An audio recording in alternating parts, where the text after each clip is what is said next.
white celestial beings, diamond clarity chamber, beloved cosmic family. We are the hierarchy of light of the white celestial beings.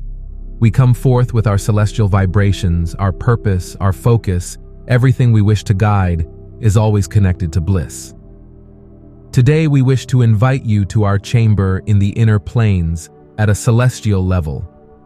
We have a diamond chamber because it is in the form of a diamond filled with pure white light. It is in many ways like a Merkaba. This chamber, upon your entering, will embrace your auric field, your entire being. This chamber is infused with celestial vibrations and vibrations of happiness. It is truly a magical space because it maintains the focus and the intention of clarity.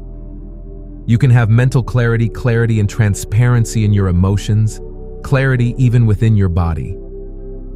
When we think of clarity, we think of calm. It also supports cleansing, rejuvenation, and awakening.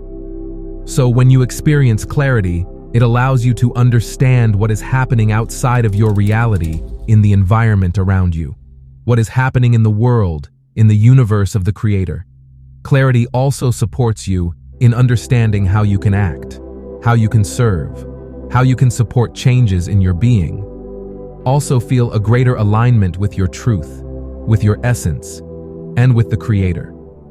This chamber also contains celestial crystal vibrations. You just need to invoke the white celestial beings to take you to the diamond chamber of clarity. You will only need to breathe in, accept, and immerse yourself in the energies. We will be there to attend to you. As you breathe in the energies, remember that the intention within the chamber is clarity. Be aware of how clarity and transparency arise, are activated, and manifest in your own being. Our love is always with you. We are the white celestial beings. What a wonderful message. I am Maria Lustig, guardian of the flame of light serving on Gaia. Voice by We Are Positive Worldwide. Always remember that you are the most important person in this world. We love you very much. We are with you in every step. We value your presence. We are your cosmic family of light. We are your source of light and eternal love. We are your beacon of light on the path. Thank you, thank you, thank you.